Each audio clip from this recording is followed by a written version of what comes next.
क्यों?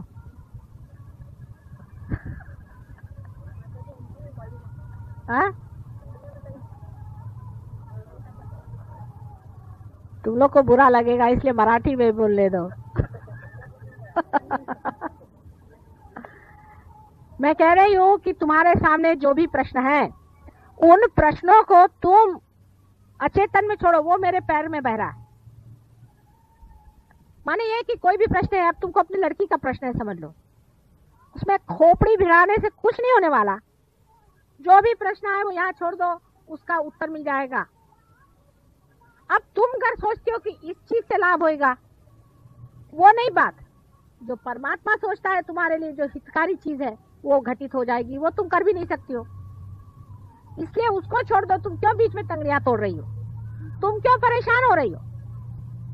तुमको परेशान होने की कोई जरूरत नहीं, तुम छोड़ तो दो। जो तुम्हारे सारे प्रश्न को सॉल्व करने के लिए पूरी इतनी कमेटी बैठी हुई है, उनके पास छोड़ो तुम। सहयोग में यही तो कमाल है कि सर का बोझा उतर गया उनके खोपड़ी पर। छोड़ के देखो, ऐसे कमाल होंगे, ऐसे कमाल होंगे कि बस।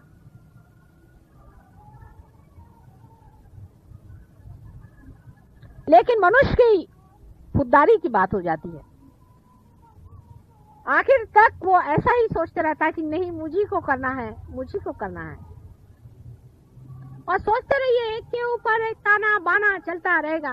कितना भी आप करते रहिए, आखिर में आप पाइएगा कि आप कहीं भी नहीं पहुंचे और आखिर पागल खाने में ही आप जाइएगा। आपके प्रश्न हल करने के लिए एक बहुत बड़ी कमेटी बैठी हुई है, उसमें पांचों तत्व के अधिनायक बैठे हुए हैं ब्रह्मदेव, सारे धर्म के बनाने वाले बैठे हैं विष्णु जी, और सारे संसार की स्थिति लेकर के और लय लेकर के बैठे हुए हैं शंकर जी। उनको भी तो कभी कभी चांस दो कि तुम ही लोग सारे प्रश्न को ठीक करोगे।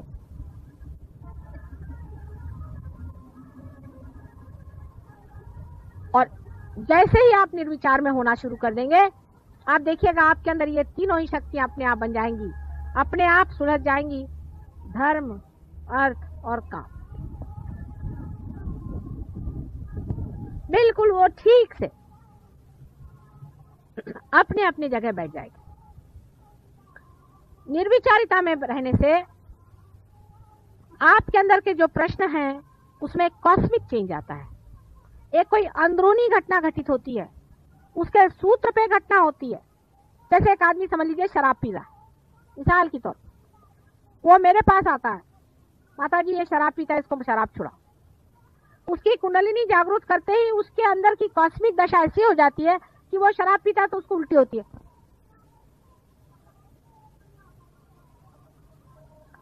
फिर ये भी हो सकता है कि शराब की भी जो मादक शक्ति उसको भी खत्म कर सकते हैं। जब शक्ति पे बैठे तो हर तरह की शक्ति को ले सकते हैं, जितनी डिस्ट्रक्टिव शक्ति है उस सब को खत्म कर सकते हैं।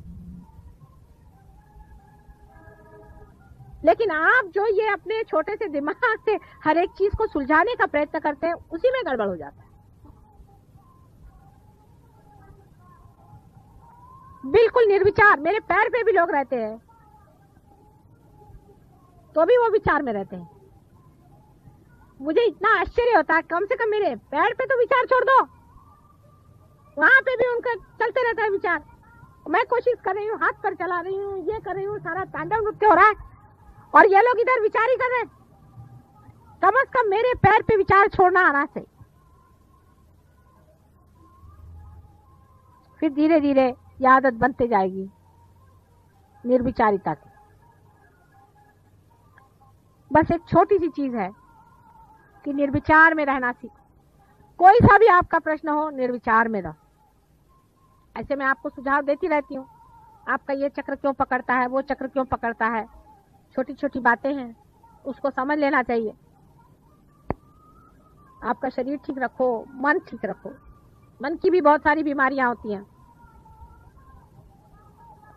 औरतों को बीमारी होती है कि आदमियों के पीछे में मरो, खास करके आदमियों को और बीमारियां होती हैं। मन की अनेक बीमारियां होती हैं। उधर जरा सा चित्त रखो, निर्विचार में रहो। एक छोटी सी चीज करने से ही आपका जो स्वयं हृदय में बैठा हुआ स्व है, उसका प्रकाश फैलना शुरू होगा, और वो ही प्रकाश है जो आपके अंदर ये वाइब्रेशंस की तरह से बह रहा। ये आपके अंदर बसा हुआ परमात्मा का जो अंश है, स्व, सेल्फ, उसका प्रकाश सारे संसार में जाता है और लौट के आपके पास आ जाता है। पैराबोली में अनेक उसकी लहरें चलती हैं, गोल गोल घूम के आपके हृदय में आ जाता है। अपनी जो बातें है उसे ठीक रखो, आपका शरीर ठीक रखो, जो आपका दीप है, आपकी जो शक्ति है, तेल, दिमागी जमा खर्च जो है उसमें खर्च न करो।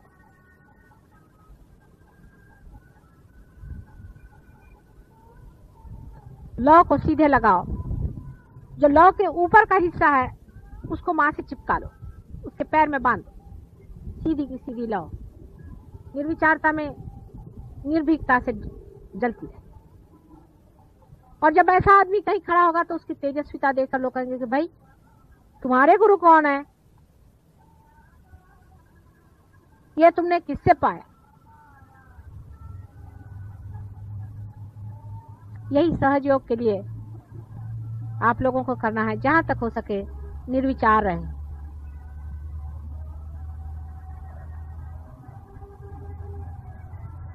हम तो धक्का दे ही रहे हैं कुंडलिनी को, आपको भी वहां रखने का कोशिश कर रहे हैं। आप भी जरा कोशिश करें, कोई विचार नहीं आना है। और अपना माथा किसी के आगे मत झुकाना, याद रखना, किसी के आगे जाकर माथा नहीं झुकाना है, कोई भी हो। बहुत से लोग सहयोगी के आगे माथे झुकाते मैंने देखा है। ये सब फालतू की बातें करने की जरूरत नहीं।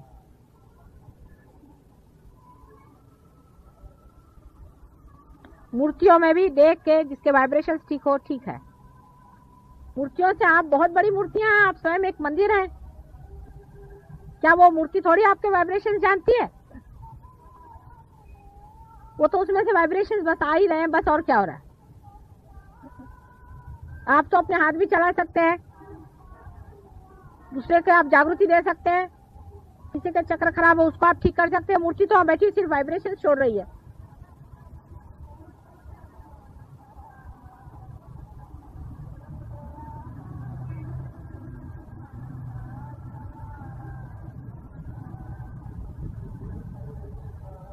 सहयोग में बंबई सेंटर में बहुत काम हुआ है, इसमें कोई शक नहीं, और लोगों ने बहुत अपने को ऊंचा उठा लिया है। और वैसे भी महाराष्ट्र में बहुत काम हुआ है। एक छोटे से गांव में, राहुरी में बहुत काम हुआ है।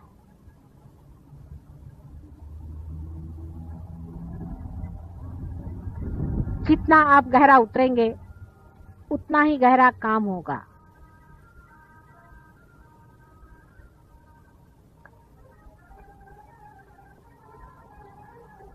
अपने को बहुत ज्यादा लोग नहीं चाहिए, थोड़े ही लोगों से काम बन जाएगा, लेकिन जो भी हो वो पक्के हो।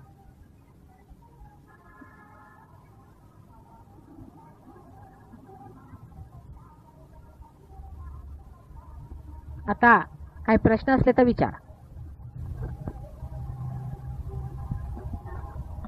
राजकारण हो तो कृष्ण के जैसा।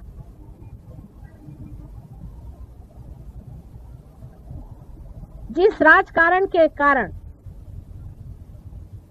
संसार का हित हो, वही राजकारण एक सहयोगी को कराते हैं। यानी कैसे? मैं करती हूं, आप लोगों को पता नहीं राजकारण।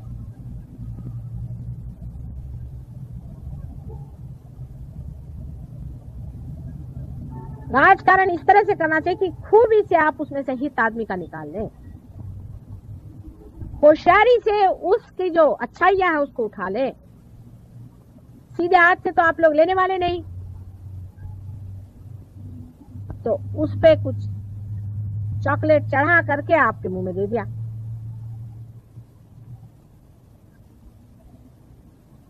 मुझसे बढ़ के कोई राजकारणी नहीं है, बच के रहो। बड़ी राजकारणी हूं मैं, और अगर कोई ज्यादा नेगेटिव होता जाता तो उसको भिड़ा देती हूँ दूसरे नेगेटिव आदमी के साथ में। लड़ते रहो, मरते रहो, लेकिन मेरा जो राजकारण है वो तुम्हारे हित के लिए, क्योंकि सीधे रास्ते आने नहीं वाले, तो राजकारण खेलना पड़ता है, फिर अंत में आते हैं।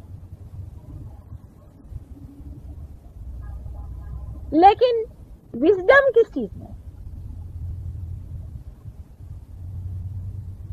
कि हम अपना अच्छा देखें, हम अपने अच्छे का सोचें, हम अपना हित सोचें। ये हित की गंगा बह रही है। दूसरी नेगेटिविटी आदमी में किस तरह से आती है, अपनी तरफ नजर रखें। पहले नेगेटिविटी में हम किससे ज्यादा दोस्ती करते हैं, हम किससे ज्यादा मिलते हैं, मिलना बंद करिए, फौरन बंद करिए।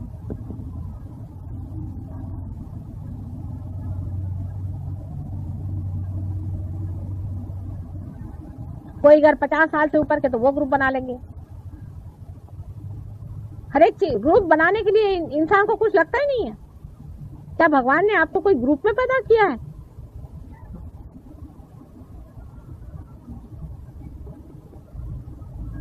अभी तो इंटरनेशनल लेवल पे उतरने की बात है, उसके बाद यूनिवर्सल लेवल पे उतरने की बात है। अभी तो गिरगांव दादर ही हो रहा है इधर।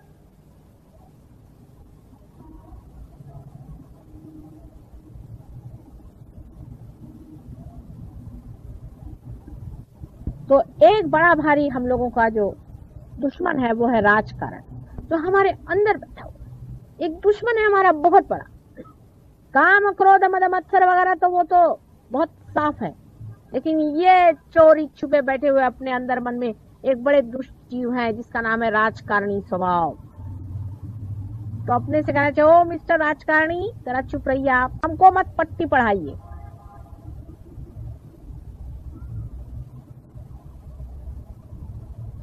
बड़ा चोर बैठा हुआ है अंदर में, उसका ख्याल रखो। दूसरी नेगेटिविटी कैसी आती है कि हम मिस आइडेंटिफाइड हैं किसी चीज से, माने ये कि हम कहें क्या यहां तक कि हम हिंदुस्तानी हैं। आप कोई हिंदुस्तानी वगैरह नहीं, आप इंसान हैं, ये बात बिल्कुल सत्य है। अब उससे और बारीक बारीक में आइए, होते होते अब मैं किसका नाम लूं कि हम उस गणपति के पास में रहने वाले हैं, या उसकी जो मिट्टी है वो हमारे फलाने गांव से आती, तो हम सब एक। इस कदर के मिस आइडेंटिफिकेशन महामूर्खता के मनुष्य के दिमाग में हमेशा रहते। जब आप अनेक जन्मों में विश्वास करते हैं तो आप ये किस प्रकार कह सकते हैं, क्या आज आप अगर ब्राह्मण है तो कल आप चमार भी हो सकते हैं, और हो सकता कि आप मुसलमान से आज आकर के यहाँ ब्राह्मण बने बैठे हैं। क्या आपको पता है आपका पास्ट क्या था? तो अपना जो गत है, जो भूत है, जो पास्ट है, उसका भी अगर सत्य आप देख ले, उसका भी अगर आप मत्यर्थ देख ले, उसका भी आप अगर तत्व पहचान ले, तो आप उसको भी बिल्कुल समझ सकते हैं कि ये सब बकवास। यानी आप देख सकते हैं कि मैंने ये मिट्टी कहां से इकट्ठी की है मूर्खता की। एक जन्म में मैं तो मुसलमान था, एक जन्म में मैं राजा था, एक जन्म में भिखारी हूं। ये मिट्टी मैंने कैसी मूर्खता की इकट्ठी की है, उसके तत्व को देखना चाहिए, और उसका तत्व महाकाली का है।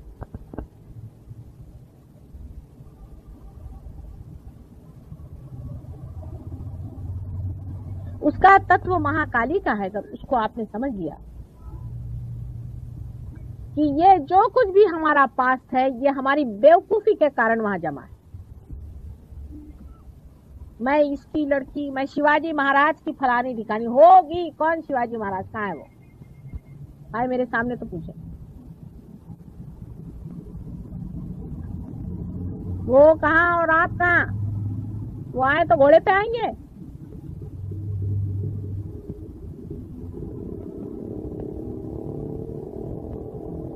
हम यहाँ के ब्राह्मण आए हैं, हम वहाँ के वो आए हुए हैं, पोप साहब हम फलाने आए हुए हैं। ये सब मिस आइडेंटिफिकेशन इस जन्म के भी बहुत सारे, ये भी एक तरह से पास ही है, क्योंकि इस मोमेंट में तो नहीं है, इस समय तो नहीं है, इस समय ये आइडेंटिफिकेशन। इस समय में आप क्या है? एक ही तत्व है कि आप सब मेरे बेटे हैं, इसके सिवा और कोई सत्य। सबको मैंने अपने सहस्त्रार से जन्म दिया है, इसके अलावा दूसरा कोई भी सत्य नहीं। यही एक सबसे बड़ा महान सत्य है, इसे शिरोधार्य करें।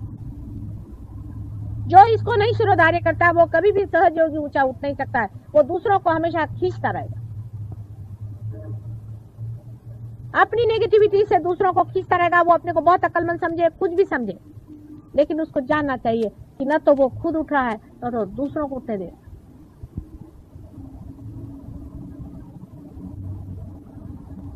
आप सब एक ही माँ के बेटे हैं और सब यूनाइटेड है। इतना ही नहीं, एक ही शरीर के अंदर पनपने वाले आप महत्वपूर्ण चक्र है। ये आप जानते हैं कि नहीं जानते?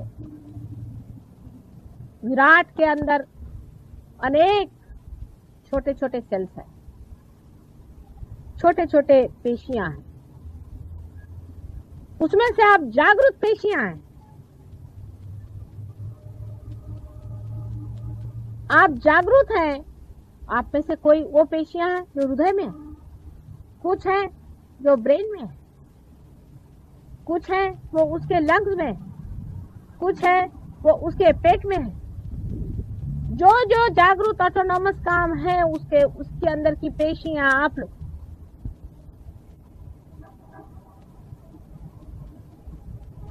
आप बहुत महत्वपूर्ण है। इस चीज का आइडेंटिफिकेशन तादाद आप में नहीं। आप ऐसे तो बहुत महत्वपूर्ण बनते हैं, हम ये हैं वो हैं वो हैं, हमारे लिए क्या है? आप धूल के बराबर हैं। लेकिन इन रिलेशन टू सहज योग, सहज योग के साथ संबंधित जब आप हैं तभी आप महत्वपूर्ण हैं, नहीं तो आपका परमात्मा को कोई भी महत्व नहीं है। समझ लीजिए, आप व्यर्थ हैं। परमात्मा ऐसे हजारों उठा के फेंक देंगे, वो उनके पांव के धूल के बराबर है। आपका महात्म्य तभी है जब आप सहज योग के रिलेशन में कहां तक उठते चले जाते हैं।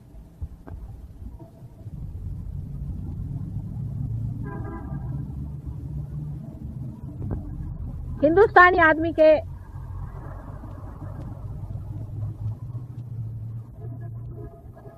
शरीर व्यवस्था, उसकी मानसिक व्यवस्था, उसका सब कुछ एक अलग ढंग का है। चीनियों का अलग ढंग का है, अंग्रेजों का अलग ढंग का है। सबने अपना अपना बना लिया है मटका। लिंबू तर सगळ्यांच्या डोक्यात पण तरी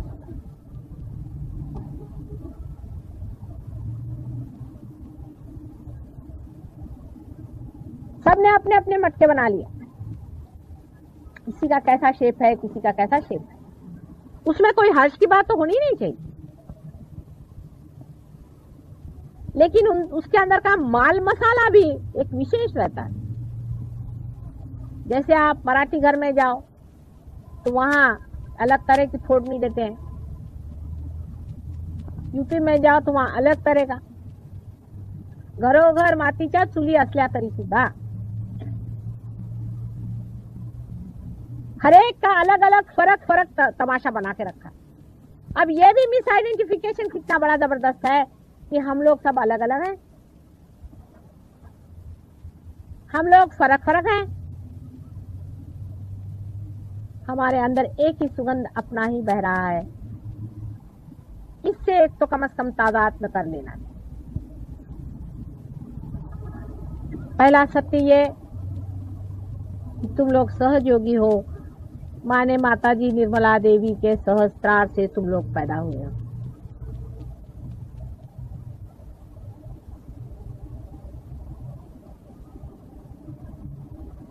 और दूसरा सत्य ये कि तुम सत्य से ही तादात्म्य कर सकते हो, असत्य से नहीं। जैसे ही तुमने क्या, तुम्हारे वाइब्रेशंस बंद हो जाएंगे। अगर तुम मुझे भी कहो कि माँ तुम ये करती हो तो अच्छा भाई करते हैं, क्योंकि हम ही जब सब करते हैं तो ये भी करते हैं, उसकी भी रिस्पॉन्सिबिलिटी हमें लेनी चाहिए। पर तुमने भी तो कोई खराबी की है अपनी। हम जो बात कह रहे हैं उस तरह से चलो तो सब ठीक होने वाला है। इसलिए जितनी भी इस तरह की गलत धारणाएं हैं उसको बैठ करके लिख करके कि मेरे खोपड़ी में ये आया हुआ है फलानी जगह से, क्योंकि मेरी माँ ने ये पढ़ाया था, क्योंकि मुझे स्कूल में ये पढ़ाया गया, फिर मेरे देश में ऐसा पढ़ाया गया, ये सब गलत बातें मुझे निकाल देनी है।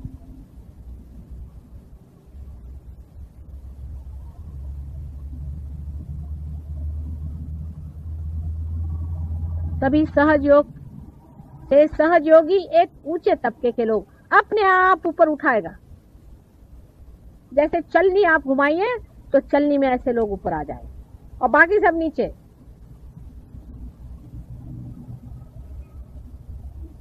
परमात्मा से एकात्मता ने, प्रभु परमेश्वर से दोस्ती जोड़नी चाहिए।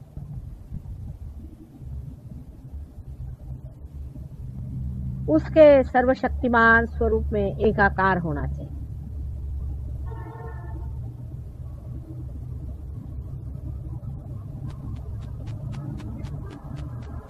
इसको जब आप समझ लेंगे और उससे अपने को तादात्म्य करना।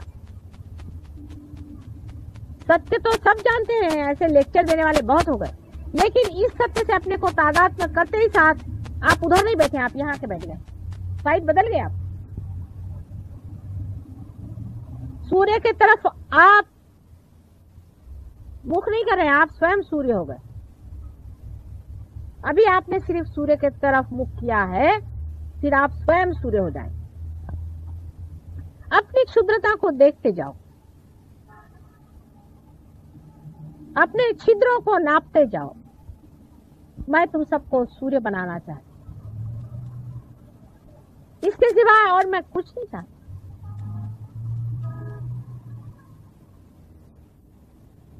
जो लोग अभी तक इस चीज को नहीं समझ पाए और जान नहीं पाए हैं, वो छोटी दृष्टि के हैं, उनमें वो विशालता नहीं आ पाई। लेकिन तुम लोग सब अपने को विशाल बनाओ। दूसरा चाहे छोटा हो जाए, आप अपने को अलग अलग तरीके से विशाल बनाओ। विशालता से ये सब शुद्धताएं जो हैं ये खत्म हो जाए।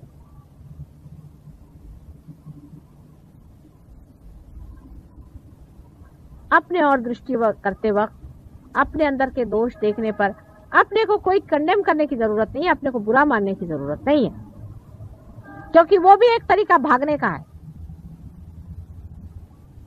ये बड़ा भारी अपने से भागने का तरीका बनाया मनुष्य ने, ये मैं समझ गई। अब उसका ऐसा तरीका है कि उसने ऐसा कह दिया कि साहब हाँ मैं तो हूं ही खराब, माता जी मैं बहुत खराब आदमी हूं, बस ये तो बेशर्म हो गया।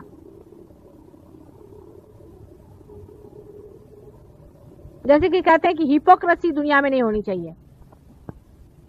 बेशर्मों से तो हिपोक्रेट्स अच्छे होते हैं मेरे विचार में। बेशर्म जैसे रास्ते पर खड़े होकर कि मैं बदमाश हूं, मैं किसी से डरता नहीं, मैं बदमाश हूं,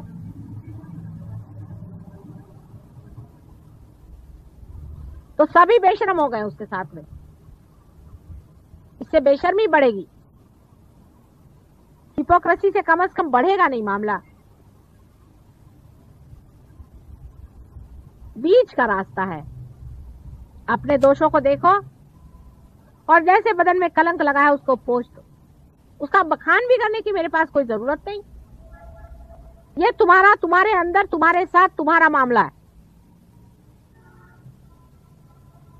तुम अपने को ठीक कर लो, ये तुम्हारा अपना प्राइवेट मामला है। जब तक वो मेरी नजर में नहीं आता मैं भी उसमें नहीं कहती, नजर आने पर भी मैं नहीं कहती हूँ, बहुत देर तक मैं रुकी ही रहती हूँ। हाँ, लेकिन जब वो बहुत ही मारक हो जाता है, जब उसे सहयोगी पे हाथ आने लग जाता है, दूसरों में नुकसान होने लगता है, तब मैं किसी को कहती भाई देखो तुम ऐसा नहीं करो।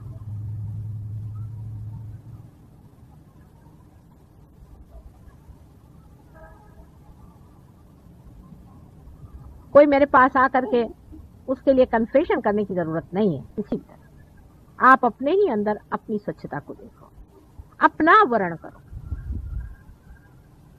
अपना स्वागत करो, अपनी इज्जत करो, अपनी प्रतिष्ठा बढ़ाओ, अपने को ऊंचा उठाओ, अपना गौरव करो, गौरव करने योग्य बनो। जो भी तुम कर रहे हो उससे तुम्हारा क्या गौरव हो गया या तुम्हारी बुराई होगी, ये तुम खुद समझ सकते हो। इतनी अकल हर एक आदमी में। लेकिन अब कोई भी चीज ऐसी नहीं करो जिससे तुम्हें गौरव छोड़ना पड़े।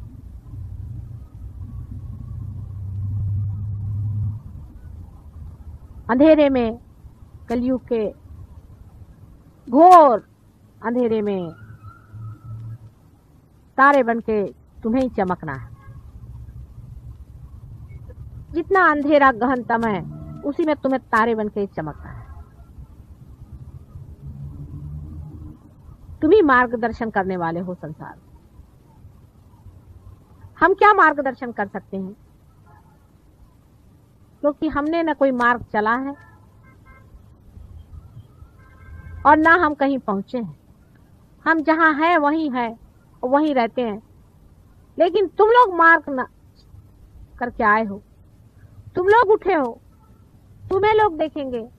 हमारे लिए तो सब कहते कि वो तो है ही सेंट, वो तो होली है, चीज होलीएस्ट ऑफ होली।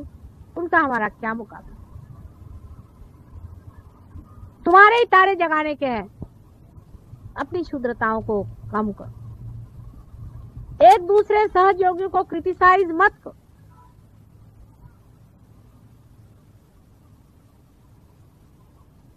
बहुत बुरी बात है, क्योंकि हर सहयोगी एक ही शरीर का अंग प्रत्यंग है। इससे महामूर्खता क्या होगी कि कोई इस हाथ से इस हाथ की उंगलियां काट रहा। अगर दूसरे सहयोगी में कोई प्रॉब्लम है और आप अगर सोचते हैं प्रेम में, तो साइलेंटली उसको बंधन दीजिए, उसको जूते मारिए, ठीक करिए, पर अपने को भी बाद में जूते मार लीजिए।